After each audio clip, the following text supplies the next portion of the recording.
I knew the moment that pontoon boat slid away from my dock, Karen, sitting stiff-backed, her HOA lawyer, whispering in her ear that this wasn't just another petty HOA dispute. This was a full-blown power grab for a $3 million private island, and the people coming after me had no idea they were picking a fight with the county sheriff himself. They tried everything: fake environmental claims, doctored drone photos, even hiring private security dressed up like law enforcement to inspect my cabin, all because Karen decided my island, my sanctuary, would look better as part of her luxury lakeside resort project. But here's the thing about being sheriff: you get used to recognizing predators long before they pounce.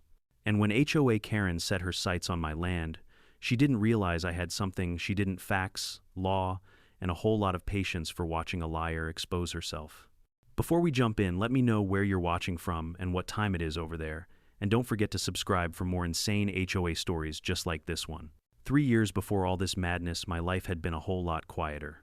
I wasn't rich, I wasn't looking for a fight, and I definitely wasn't imagining I'd end up defending a private island from the most unhinged HOA president I'd ever met. Back then, I was just Theo Marshall, a middle-aged sheriff who loved a good cup of black coffee, a quiet morning patrol, and weekends spent anywhere but around people complaining about lawn heights and mailbox colors. Then Aunt Eleanor died. God rest her soul. She was eccentric, brilliant, and stubborn as a brick wall. I expected maybe a little money, maybe a piece of furniture from her old lake house. What I didn't expect was an entire lakefront property and a tiny man-made island smack in the middle of the water. The letter from her attorney didn't feel real at first. I remember rereading the line: "To my nephew Theo, I leave my island, keep it safe," about 5 times before sitting back and laughing. I thought she was being poetic. I thought island meant a patch of land, a sandbar, or a cute nickname she gave some protruding rocks. But no, it was a genuine island. About the size of a small baseball field back then, barely rising above the water. Over the years, she had hauled in gravel, reinforced the shoreline, planted little shrubs, and even registered it as an independent parcel with its own lot number. The woman really built a tiny sovereign kingdom out there, one the county recognized, one the state taxed, and one every HOA within 10 miles had absolutely zero authority over. I didn't appreciate the genius of that until later. At the time, I was just fascinated. I spent the better part of a year sorting through all the paperwork Eleanor left behind: permits, environmental assessments, water rights, zoning letters. She didn't just build a quirky retreat, she built a legal fortress. It would take an army of bureaucrats to touch that island. So I followed her blueprint. I brought in contractors to stabilize the shoreline. I expanded it by a few feet with carefully placed fill, all approved. I built a modern micro-cabin, solar power, rainwater filtration, composting toilet, everything off-grid and eco-friendly. I put in a reinforced dock so my kids could safely jump off it in the summer. If Eleanor had built the foundation, I built the legacy. My wife loved the place. My kids loved it even more. Long weekends, school breaks, we'd pack up fishing rods, hot dogs, and board games, and the whole world felt miles away. No radios, no HOA complaints, no calls about teenagers drag racing on county roads. Just quiet. Even as sheriff, I needed that escape. Maybe especially as sheriff.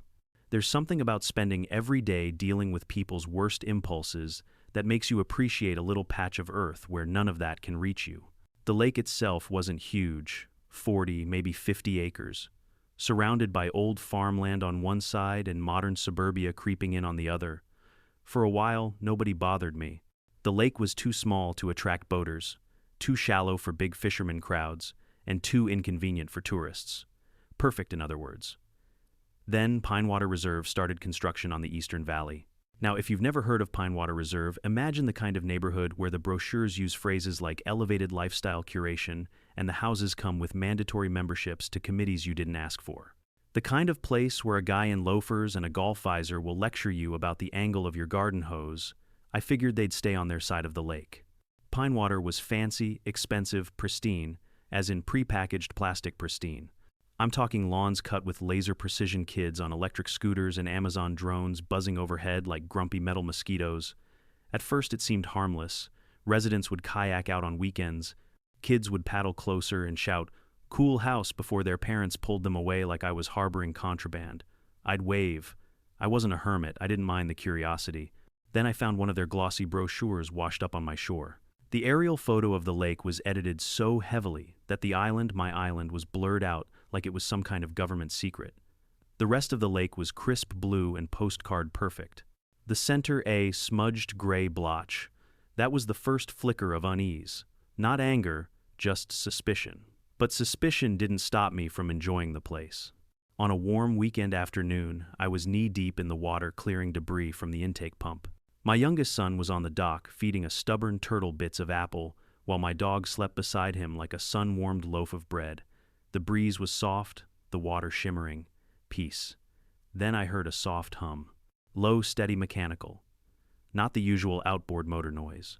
I turned and saw a sleek pontoon boat drifting toward the island, white hull, chrome accents, the kind of boat people buy when they want to look like they make passive income off rental properties. 3 people were aboard, all wearing white linen, all with sunglasses that cost more than my mortgage, all standing like they were arriving for a yacht club inspection. That was the first time I saw Karen Wilson. Perfectly ironed blazer, blonde bob haircut, sharp enough to slice an apple, smile bright but eyes absolutely dead. She looked like the final boss of every HOA horror story ever told. Beside her stood Jill, her PR liaison, with a clipboard the size of a legal binder, and behind them was Brad, their legal consultant, who gave off the vibe of a man who practiced his smirks in the mirror. They didn't ask permission, they didn't wave, they didn't slow down. They pulled right up to my dock like they owned waterfront privileges. I stood up, water dripping off my shirt, and watched Karen step off the boat. She extended her hand like this was a meet and greet.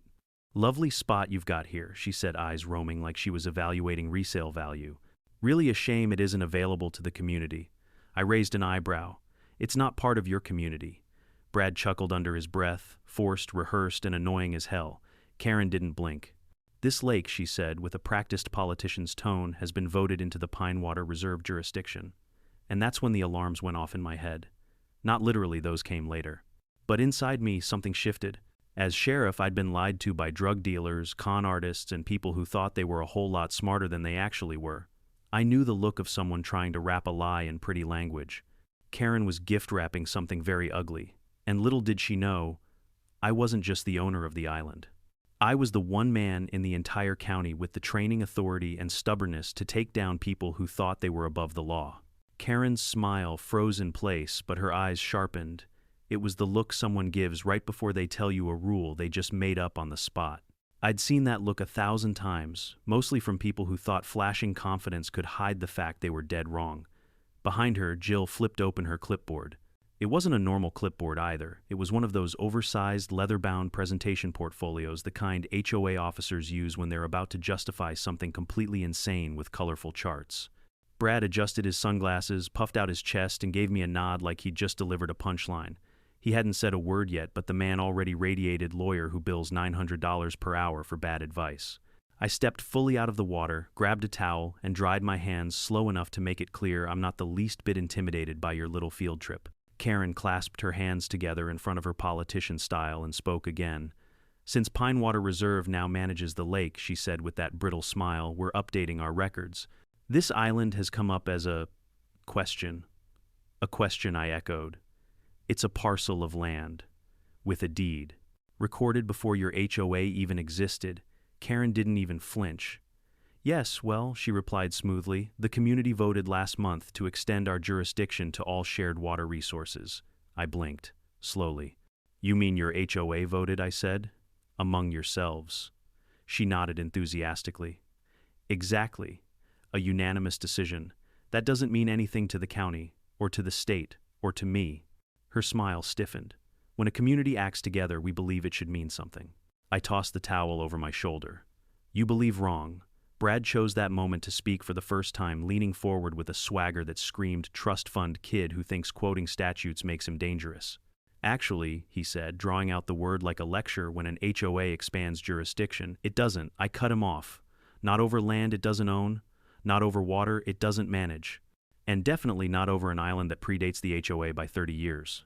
Brad opened his mouth, closed it, then adjusted his sunglasses again. I almost felt bad for the guy. He had walked into a battle with someone who actually knew the law instead of pretending to. Karen snapped her fingers lightly toward Jill. "Jill, the report." Jill nodded and pulled out a glossy folder. She opened it and turned it so I could see. Inside were photos, drone photos taken from high angles and printed with little red circles. They had circled my solar panels, my dock, my erosion reinforcements, even a composting toilet pipe.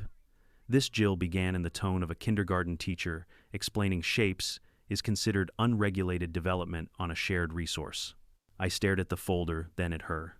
You know, I said if you're going to doctor drone images, maybe crop out the Pinewater landscaping trucks reflected in the water. Karen stiffened. Jill blinked. Brad coughed. I continued, and that solar array, fully permitted, county approved, twice inspected. You want the names of the inspectors, I know them. Karen pursed her lips. We're not here to argue, she said, voice tight. We're here to offer solutions. I couldn't help it, I laughed. Not a big laugh, but enough to break her rhythm. Solutions, I repeated. To what problem? Karen took a small breath, steadying her tone. The problem, she said patiently, is that your island is not accessible to the community. It sits in the center of a shared lake. Pinewater Reserve residents have expressed concerns. No, they haven't, I interrupted. You have. You alone. Her eye twitched. Barely, but enough. She was losing the polished composure she'd walked in with. So I said, what's the real reason you're here? She folded her arms. We want to bring the lake into full harmony with our community vision, she replied. That includes ensuring all structures meet environmental and aesthetic standards. Your aesthetic standards, I corrected, not mine, and not the laws. Karen leveled her gaze at me. It would be easier for everyone if you cooperated. The wind picked up slightly, rocking the pontoon boat against my dock. My son's fishing pole clattered gently against the wood, and the turtle he had been feeding poked its head above the water just long enough to gauge the tension before disappearing again. I wiped my face with the towel. I'm not joining your HOA, I said. No one asked you to, Karen replied sweetly. HOA membership is irrelevant here. Good, I said, stepping forward, because this island doesn't answer to you.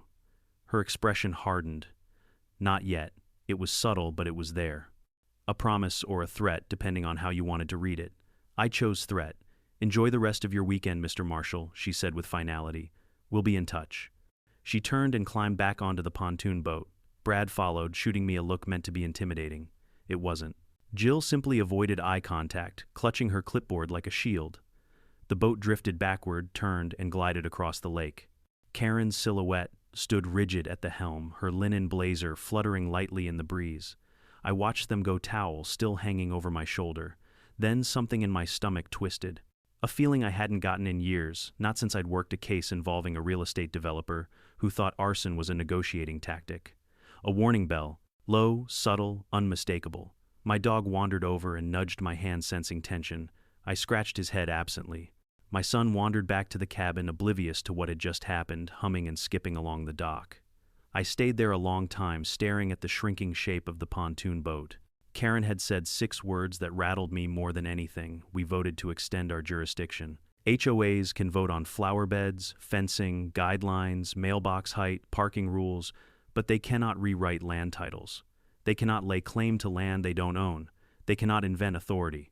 Unless they try to make the county believe it's legal.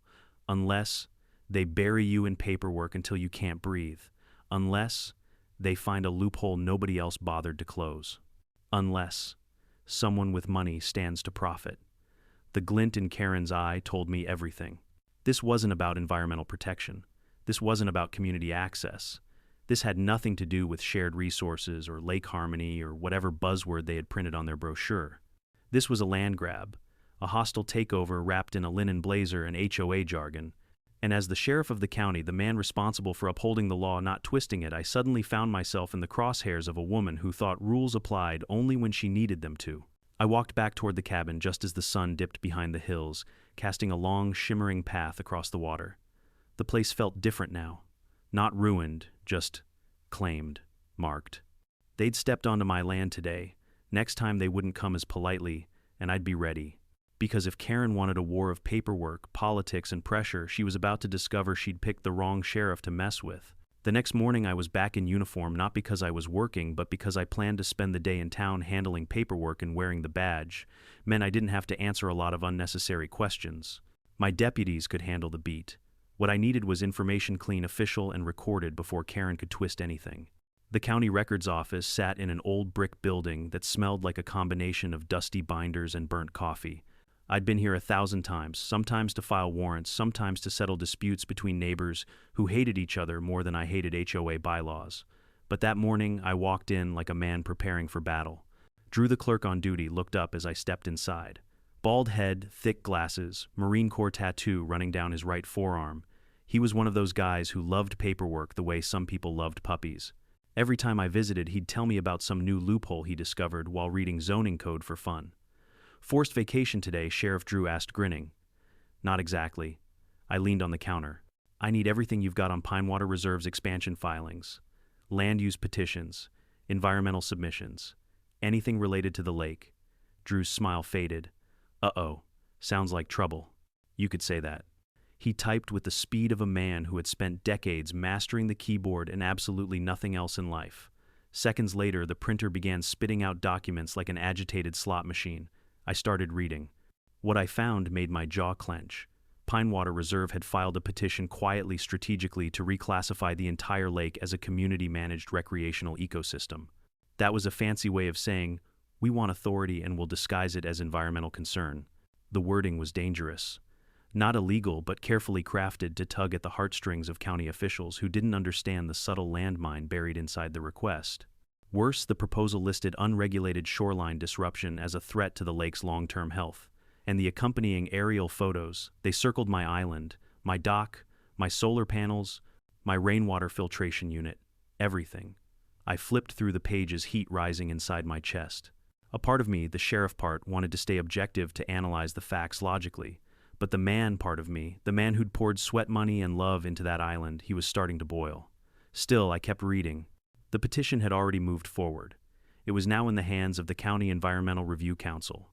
That council had the power to trigger inspections, restrictions, and temporary access limits for ecological safety. In other words, Karen was trying to weaponize environmental protection laws to trap me in bureaucratic quicksand. I rubbed my forehead. "You've got to be kidding me," Drew chuckled bitterly. "Sheriff, I've seen some sneaky filings in my day, but this one's got perfume on it." I glanced at him. "Perfume?" He smirked. "Yeah. The kind of paperwork that shows up smelling like somebody's rich wife wrote it in her home office after a glass of Chardonnay." I huffed out a laugh despite myself. "That accurate, huh, Sheriff? I've met the woman," he said, lowering his voice. "She came in here 2 weeks ago asking how to expedite jurisdictional transitions. I told her that's not a real phrase. She winked at me and handed me a brochure. "Sounds right," I muttered. Drew tapped the stack of papers. "You want more, everything you've got." He returned a minute later with a flash drive. All digital files, emails, annex, maps, zoning overlays. I pulled from every public access system plus a few that ain't meant for civilians. I shot him a look. He raised his hands. "Relax. I didn't break the law. But let's just say some departments don't label their files clearly." I pocketed the drive. "Thanks, Drew. Anytime." And Sheriff, he leaned closer. "If Karen's playing dirty, you should know she didn't file everything under Pinewater Reserve." "What do you mean?" He pulled up a separate folder on his monitor. "These right here," he said, tapping the screen, "were filed under a development company, Coastal Delta Holdings, LLC. I froze. "Development company," I repeated. Developing what Drew opened the file. There it was. A glossy concept, rendering titled Pinewater Wellness and Luxury Expansion Phase 2. At the center of the plans was a luxury villa. On my island, a curved dock, a private boat lift, solar cabanas, floating platforms, a logo reading Delta Wellness Experience. And below it, pending jurisdictional resolution and removal of unregulated structures. My eyes narrowed. Karen hadn't just wanted jurisdiction, she wanted ownership. My island wasn't a nuisance to her. It was a gold mine. And she wanted it gone. I left the records office carrying a binder so thick it could have doubled as a riot shield. I sat in my truck for a good minute staring at the dashboard. I wasn't angry, not yet. It was something colder, something steadier. A sheriff's kind of anger, the emotion that comes right before a criminal case starts. I drove straight to Cassidy's office. She worked out of a refurbished brick building that used to be a post office and now smelled faintly of cinnamon candles and legal doom. When I walked in, she was sprawled across her chair with a pen between her teeth, reading 3 files at once. She looked up. "Well, Theo, your face says either you found gold or you found a bomb." "Both," I said, dropping the binder onto her desk. The thud shook her coffee mug. She opened it. Her eyes widened. She flipped a page, and another, and another. "Well, hell," she muttered. "They're laying the groundwork to steal your island," with a smile. Can they? I asked. Not legally, she said. But they can stall you, bury you in inspections, hit you with access restrictions, maybe even temporary demolition orders if they fake environmental threats. They'll suffocate the island slowly. And the villa plans, she tapped the page. This is the smoking gun. They're not trying to protect the lake, they're trying to turn your island into a cash cow. I folded my arms. So what do? Cassidy leaned back, flipping the pen in her hand like a switchblade. We go to war. The way she said it, casual, sharp, almost amused, made something settle inside me. I wasn't just fighting for a piece of land. I was fighting for Eleanor's legacy, for my kids' summers, for the one place in the world where my badge didn't weigh me down, and I'd be damned if I let an HOA president in designer sunglasses take it from me. I left Cassidy's office with a plan forming in my mind. A lawful, structured, airtight plan because I knew exactly how people like Karen operated. They wanted you angry. They wanted you reckless. They wanted you emotional enough to make mistakes. But I wasn't just a landowner. I was the sheriff. The law was my battlefield. I pulled out of the parking lot and headed back toward the lake. The sun hung low, turning the water into a sheet of molten gold. From a distance, Pinewater Reserve looked like a postcard.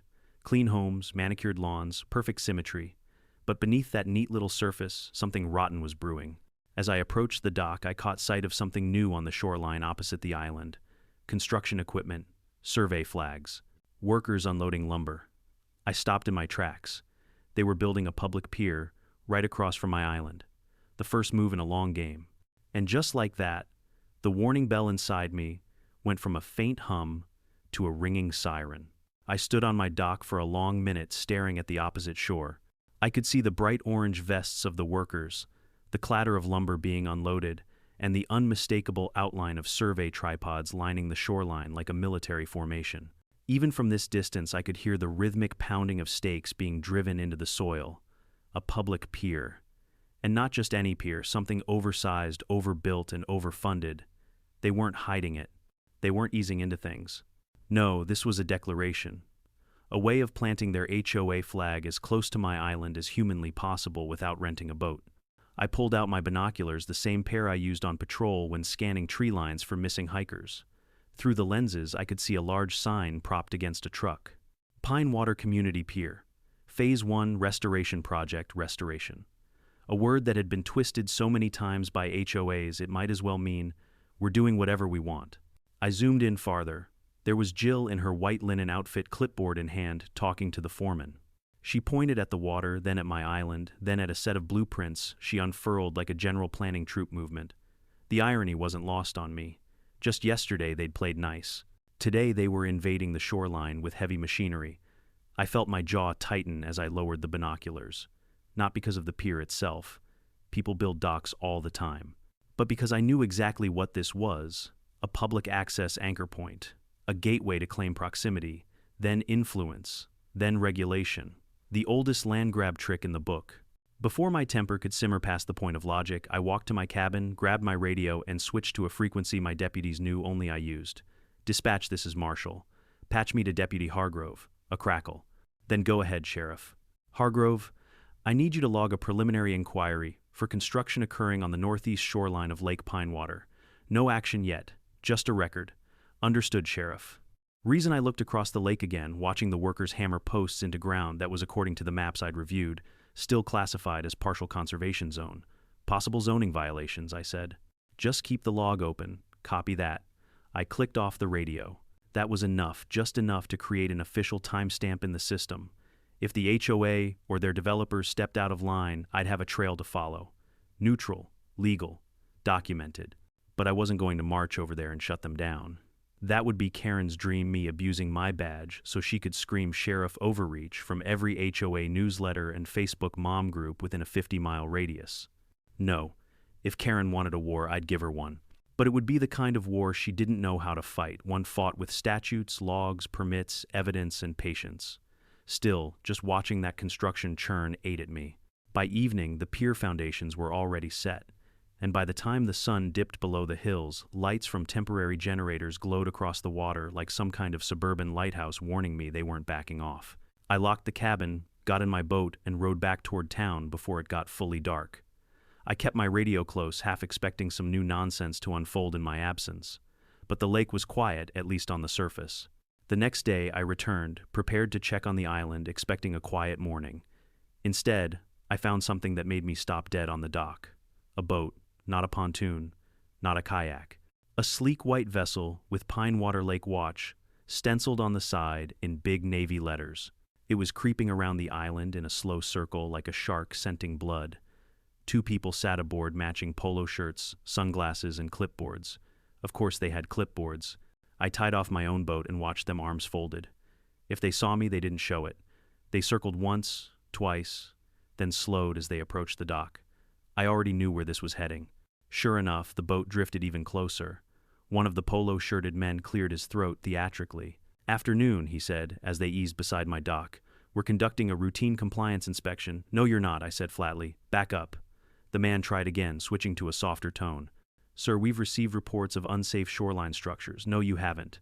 The second man reached for the rail, preparing to step onto the dock. "We're authorized by Pinewater Reserve to authorize by who?" I asked. "Your HOA, your board, your PR department." The first man lifted a shiny metal badge clipped to his belt, too shiny, too perfect, too mass-produced to belong to any real agency. "This grants us access," he said. I laughed. Not even politely, just laughed. Then I reached down, untied the dock cleat, and shoved their bow off the dock with one hard push. The boat drifted back, the man scrambling for balance. "Sir," the first guy barked. "You don't have jurisdiction," I said. "You don't have legal standing. And that badge, you can buy a pack of those online for $14.99. The second man glared. "We can report you for obstructing. Obstructing what your cosplay. If they'd had actual authority, they wouldn't have backed down. But they did. They drifted backward, embarrassed and furious, writing something on their fake forms like children pretending to take notes. When they finally motored off, I lowered myself onto the dock steps and ran a hand through my hair. They were escalating testing boundaries, probing weaknesses, gathering whatever scraps they could twist into ammunition. I stayed on the island the rest of the day, doing small repairs, checking my security cameras, clearing brush from the path. But a heaviness followed me around like a storm shadow. Late afternoon, as I was setting up a new motion sensor, I looked up and froze. A woman stood on the nearly finished pier across the lake, holding her phone up, recording. She wasn't filming the lake, she wasn't filming the construction, she was filming me. I raised a hand in a polite wave, the kind you give a nosy passerby, to let them know you see them. She flipped me off, not once, but twice, then kept recording. For the first time since this whole mess began, I felt something under my skin that wasn't anger. It was the cold sense that the HOA wasn't just trying to take the island. They were trying to villainize me, frame me, turn me into the enemy of the lake. I finished my work in silence and made a decision. If they were watching me, then I needed to know exactly what they were planning. The next morning I headed back into town, straight to the records office, to Drew, to the files that HOA members didn't want anyone to see. Because if they were building a pier, sending fake patrol boats, and recording me from across the lake, something bigger was coming. Something far uglier. Something they thought I wouldn't see until it was too late. They were wrong. I'd spent my entire career recognizing when predators were circling, and the HOA had just made the mistake of circling a sheriff. Before sunrise the next morning, I was already driving toward the county seat, coffee steaming in the cup holder, and a coil of tension tight in my chest. I'd barely slept. Every time I closed my eyes, I saw that woman on the pier pointing her phone at me like she was collecting evidence for a crime I hadn't committed.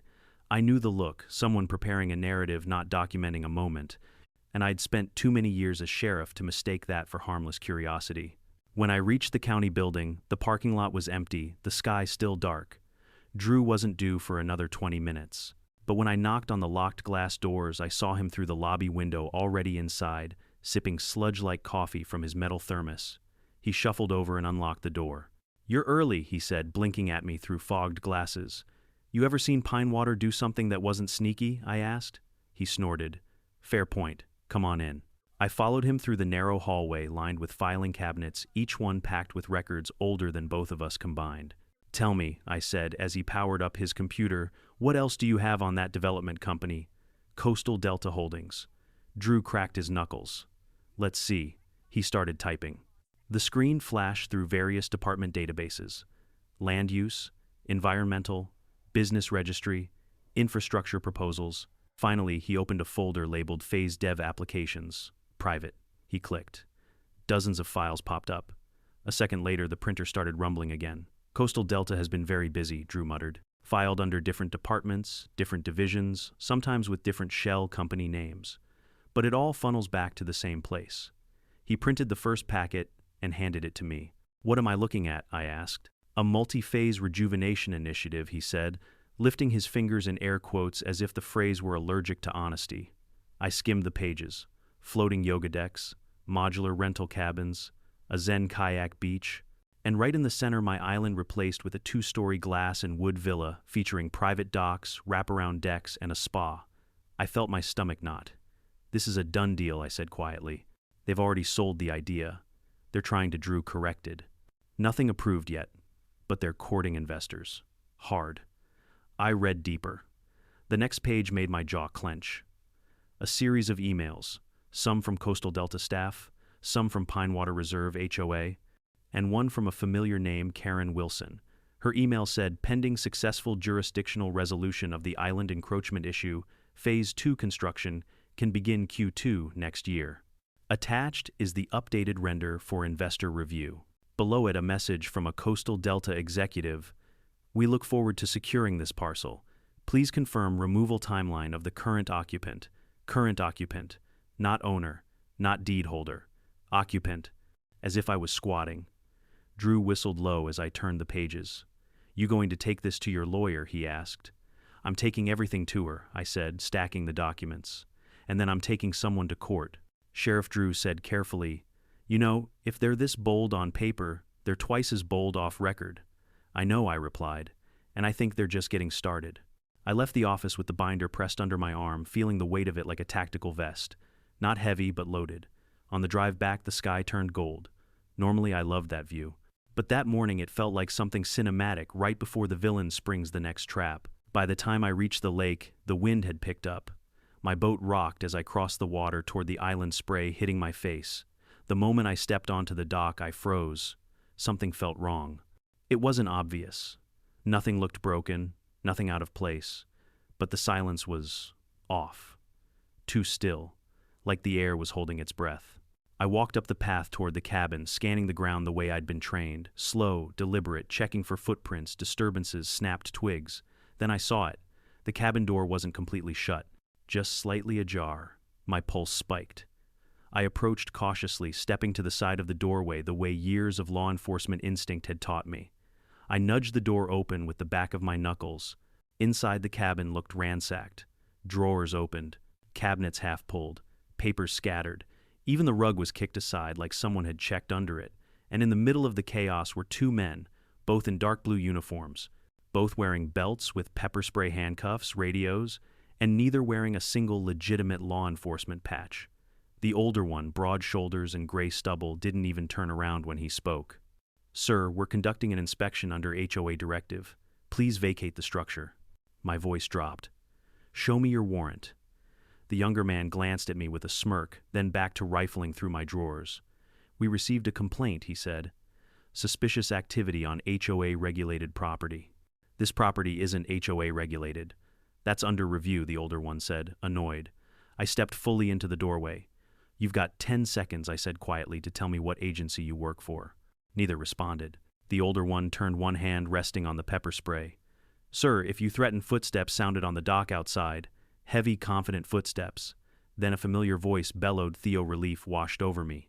Noah, former Army Ranger, current wilderness instructor. Guy once chased off a black bear with a frying pan. He stepped into the cabin, took one look at the uniforms and froze. Then he muttered, Nope, those aren't cops. Before I could say anything, the older fake officer reached for his canister. Noah moved faster, lightning fast. He grabbed the man's badge, snapped the chain, yanked it off, and punched him square in the face. The guy dropped like he'd been unplugged from life itself. The younger man bolted, sprinting out the cabin, down the dock, and straight into the lake as he jumped desperately onto the boat and floored the motor. I exhaled and pulled out my radio. Dispatch this, is Sheriff Marshall. I have a code 6-3 on Lake Pinewater. Unauthorized individuals impersonating law enforcement. Send a unit. The real deputies came 15 minutes later. They cuffed the unconscious one, who woke up screaming about rights he didn't have, and hauled him away. Records later confirmed both men worked for Northern Apex Risk Solutions, a private security firm, one partially owned by Aaron Wilson, Karen's husband. The pieces started connecting in a sickening chain. Fake inspections, fake patrols, fake authority, real criminal intent. That night, after filing the reports and making sure the arrested man was booked, I returned to the island to breathe, or try to. But as I sat on the dock, watching moonlight ripple across the water, Noah handed me a flask. "You're not going to let them win, right?" he asked. I took a long breath. Not a chance. What I didn't know yet, what I couldn't possibly guess, was that Karen wasn't close to finished. She had barely gotten started. Because less than 48 hours later, I woke up to the first real sign that this wasn't just harassment, it was sabotage, it was surveillance, it was arson, and it was personal. Very, very personal. 2 days after the fake cop incident, I woke before dawn to a strange stillness. The kind of stillness that doesn't feel peaceful, more like the air is waiting for something to go wrong. I sat up in the cabin listening. No loons calling, no wind against the windows. Even the usual gentle lapping of water against the dock felt subdued, like the lake itself was holding its breath. I swung my legs over the side of the bed, tugged on my boots, and stepped outside. The sky was barely light, a pale gray smear pushing against the edges of the horizon. I stretched, cracked my neck, and walked toward the utility shed to check the solar inverter. After the mess with the fake officers, I decided to double-check everything on the island each morning. But when I flipped the power switch, the lights flickered once, then died. The inverter hummed, then coughed out a sputter. That sickening choking sound told me everything I needed to know this wasn't a technical failure. I climbed the ladder to the roof, pried open the panel casing, and felt my stomach drop. The main conduit, thick, insulated durable, had been cut clean through. Not frayed, not chewed by wildlife, not damaged by weather. Cut, deliberately. Like someone had taken bolt cutters and sliced straight through the lifeline of my entire power system. For a moment, all I could do was stare at it. The silence of the island suddenly felt hostile. I climbed down, went straight for the water collection system, and checked the main filtration line. At first glance, it looked untouched. But then I noticed a small anomaly, a pile of smooth river stones stacked too neatly beneath the pipe, like someone had tried to hide something. I crouched. Underneath the stones was a small black device the size of a lighter, blinking a faint green pulse. A GPS tracker. Wired. Shielded. Industrial grade. My chest tightened. I picked it up carefully, turned it over, examined the edges. A tiny engraved serial number gleamed beneath the morning light. This wasn't some cheap Amazon gadget. This was professional surveillance equipment, and someone had been close enough on my land to plant it. I stood up slowly, scanning the tree line. The island was small, and I'd always thought that made it secure. You can't sneak around a place this size without making noise or leaving footprints. But whoever did this was careful, skilled, comfortable working in the dark. And the GPS device confirmed one thing: they weren't gathering evidence. They were tracking my movements, where I went, when I left, when the island was empty, when it was vulnerable. I set the tracker on my work table like it was a venomous snake and took a long breath before pulling out my phone. There was only one person I trusted to identify the device fast: Nate, freelance cybersecurity specialist. Socially awkward, always drinking energy drinks, always wearing mismatched socks. Brilliant in ways I still didn't fully understand. I'd helped him fix his boat dock last winter and saved him from drowning once when he fell in wearing 2 jackets for some reason. He owed me. He picked up on the second ring. "Sheriff," he croaked, sounding like he'd swallowed sandpaper.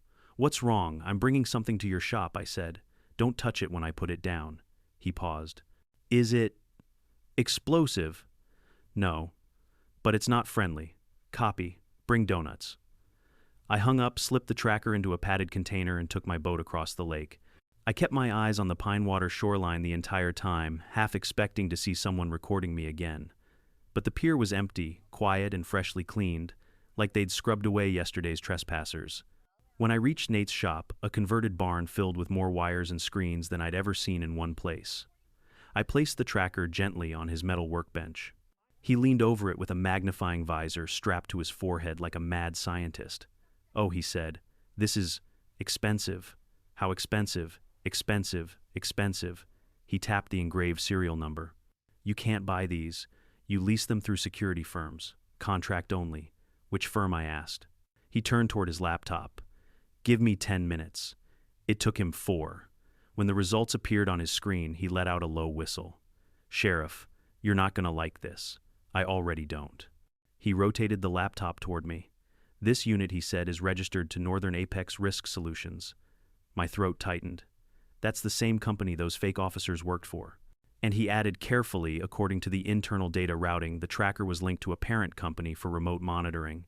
I stared at the screen, every muscle in my body tensing. What parent company, I asked. Wilson Holdings Group. The room went silent. Karen's husband. Same last name, same type of money, same connections, same smug entitlement. Every single violation, every intrusion, every fake inspection, every drone photo, all of it flowed back to the same source, the HOA president's family. It wasn't just harassment. It wasn't even just a land grab. This was coordinated, funded, strategic, and personal. I thanked Nate, took a photo of the serial number, and drove back toward the lake with the kind of focus I hadn't felt since my early days in law enforcement. Back when things were simpler and bad guys wore their wrongdoing on their faces instead of behind linen jackets and HOA meeting minutes. The sun was setting by the time I reached the island again. Gold light spread across the water like melted metal. I wanted to admire it. God knows I used to admire it, but now it just looked like a spotlight shining on a battlefield. I set up extra motion detectors along the perimeter path, installed 2 new trail cameras high in the trees, reinforced the solar connections with steel brackets, and bolted the inverter casing shut with tamper-resistant screws. It felt like prepping for a siege. On my own land, by the time I finished, exhaustion pulled at my limbs. But I wasn't going to sleep inside the cabin, not that night. I dragged a camp chair onto the deck crowbar resting beside me and kept watch. At 3:14 a.m., the first alarm went off. A motion trigger near the dock. I shot to my feet, adrenaline flooding my veins. The deck glowed orange through the window, too bright, too sudden. Fire. I grabbed the extinguisher and sprinted toward the dock. The wooden walkway connecting the main path to the harbor was engulfed in flames, fast, hungry flames chewing through the dry planks. Son of a... I blasted the extinguisher, white foam smothering the fire in bursts. The heat scorched my face as I kicked charred wood aside to prevent it spreading. Smoke rose in thick gray waves, stinging my eyes. It took nearly 10 minutes to get the flames under control. My lungs burned. My hands shook.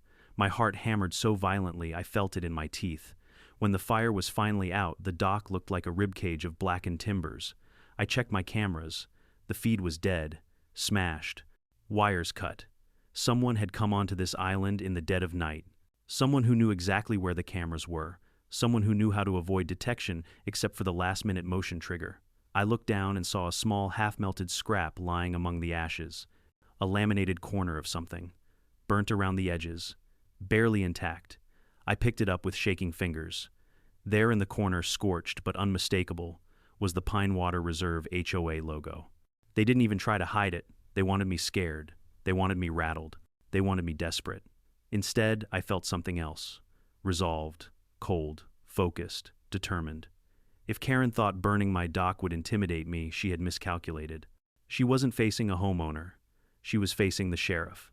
And now she'd crossed the line between civil conflict and criminal warfare.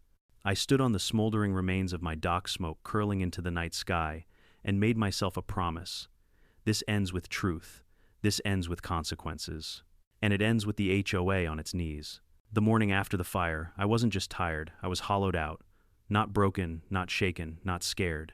Just stripped down to the bone. When you've served long enough in law enforcement, you learn there are 2 kinds of enemies, the ones who lash out impulsively and the ones who plan. The impulsive ones throw punches. The planners burn your dock at 3 in the morning and leave calling cards. Karen was the latter. I spent the early hours repairing what I could, documenting the burn pattern, photographing every inch of damaged wood, and salvaging whatever remained of the trail cam that had been ripped from its mounting post. Even as I worked, I knew the fire was only the beginning. People like Karen don't escalate unless they think they're winning. The fact she was already resorting to arson told me she was terrified. It also told me she had something big brewing. By noon, I had everything packed into a heavy-duty evidence case, photos, charred fragments, the broken camera core, and the GPS tracker Nate had analyzed. I left the island and headed back to town, the boat engine roaring louder than usual against my anger. Cassidy's office door swung open before I even knocked. She was on the phone pacing, scribbling notes, and waving me inside like she'd been expecting me. When she finally hung up, she looked at my soot-stained clothes and grimaced. "Tell me someone died," she said, "because that's the only reason you should look like this. No one died, I said, dropping the evidence case onto her desk with a heavy thud. But someone tried to send a message. She opened the case, pulled out the melted laminate scrap, and stared at the HOA logo. Oh, for she cut herself off and rubbed her eyes. They're idiots. Criminal idiots. They're getting bold, I said, and desperate. That's good, she muttered, flipping through the photos of the dock. Desperation makes people sloppy. Sloppy people get caught. Nate arrived 10 minutes later, jittery from 2 cans of energy drink, and immediately plugged in the broken trail cam core to extract whatever data remained. The footage was mostly corrupted, but he found one fragment still intact, a partial image of a hand holding a blunt tool mid-swing, a hand with a tattoo. Nate froze the frame, enhanced it, and stared. You're kidding, Cassidy breathed. It was unmistakable. The same tattoo we'd seen earlier in a corporate retreat photo, one featuring Aaron Wilson Karen's husband holding a champagne flute and smiling like a man who'd never faced consequences. Cassidy leaned back, grinning like a wolf. They really thought they could get away with this. No, I said. They really thought I wouldn't fight back. We spent the rest of the afternoon preparing filings, evidence, submissions, emergency motions, requests for injunctions. Cassidy typed like her life depended on it, narrating each section as she went. This one freezes HOA. Discretionary accounts, she muttered. This one forces the county to acknowledge your environmental compliance. This one asks for criminal investigation into Northern Apex. And this one, her grin widened, calls for a judicial review of HOA governance misconduct. By 5 o'clock, she had a stack of legal ammunition thick enough to choke a wild boar. The hearing was set for Friday, but Karen wasn't going to wait that long. She had one more trick up her sleeve. The day before the hearing, I was in Cassidy's office reviewing our strategy when the door burst open and her paralegal Mia sprinted in holding a tablet like it was radioactive. You need to see this, she gasped. Cassidy frowned. What now? Mia tapped the screen. A town council live stream appeared. Karen stood at the podium, smiling, sweetly speaking, with the tone of a woman asking politely for sugar while planning to steal your entire pantry. And if we're able to resolve the private island issue, she said, we can repurpose that land into a public wellness retreat. Think meditation cabins, nature therapy, zero-emission lodging, a real gift to our community. My stomach dropped. Cassidy's pencil snapped in half. That's the villa plan, she hissed. She's pitching the Coastal Delta project as a public good. The hypocrisy hit me so hard I had to laugh. She's denying involvement in private development, Mia added, while literally describing the investor deck word for word. Cassidy stood, slammed the tablet onto her desk, and pointed at me. Tomorrow, she said, we bury them. The courthouse was packed on Friday. Reporters, Pinewater residents, curious locals who just liked drama, even a few county officials who sensed the political wildfire building. Karen entered wearing a tailored pastel blazer pearl earrings and a soft expression that didn't fool a single person who'd ever dealt with an HOA in their lives. Her lawyer Martin looked like he moisturized with confidence and overpriced cologne. As we took our seats, Cassidy whispered, "Let them talk first. The longer they lie, the harder they fall." The judge entered. The hearing began. Martin stepped forward, dramatically sighing, as though burdened by the weight of the community's suffering. "Your Honor," he began, "we represent Pinewater Reserve, a community deeply concerned about the environmental impact of unregulated development on Lake Pinewater. The island in question is my client's lawfully owned property." Cassidy interrupted before he could finish and predates Pinewater Reserve by nearly 3 decades. Martin tried to object, but the judge allowed her to continue. And then the hammer dropped. Cassidy presented every permit, every environmental clearance, every zoning document, every notarized record, showing the island was a legitimate, independent parcel. Then she shifted to the bombshell evidence: the investor deck, the emails, the development plans, the surveillance balloon invoice, the Northern Apex GPS tracker serial number, the trail cam image with Aaron's tattoo. Each piece landed like a blow, and the courtroom felt smaller with every revelation. By the time Cassidy played a snippet of the town council live stream, Karen promising to repurpose the island, the room erupted in gasps. Karen's face went pale, then pink, then white again. The judge leaned forward. "Mrs. Wilson," he said, "are you acting on behalf of Pinewater Reserve or in conjunction with a private development firm?" Karen opened her mouth, closed it, opened it again. No sound came out. Her lawyer tried to object, but the judge silenced him with a raised hand. Given the evidence, the judge continued, "I am issuing the following orders. All construction and enforcement by Pinewater Reserve is to cease immediately. HOA discretionary accounts are frozen pending audit. This matter is referred to the county prosecutor for potential criminal investigation. The room exploded. Karen stood motionless, as if her brain had tilted sideways. Cassidy exhaled, slowly satisfied. "Told you," she murmured. "The bigger they are, the more crimes they commit on email." But it wasn't over. Not yet. And the next 3 months would prove it. The audit uncovered financial mismanagement so outrageous, it could have been its own reality show. Community dues funneled to shadow companies, fake consulting fees, payments to Northern Apex disguised as public interface coordination, a surveillance balloon tethered above my island costing $12,478. A balloon to spy on me. The county prosecutor filed charges. Fraud, unlawful surveillance, false representation of authority, conspiracy to commit arson. Karen and Aaron were arrested. In the final trial, Karen didn't wear pearls. She wore handcuffs. The jury convicted them both. 12 years. No parole for at least 5. When the verdict was read aloud, I didn't pump my fist. I didn't gloat. I didn't smile. I simply exhaled. Because the island wasn't just safe. Justice finally was too.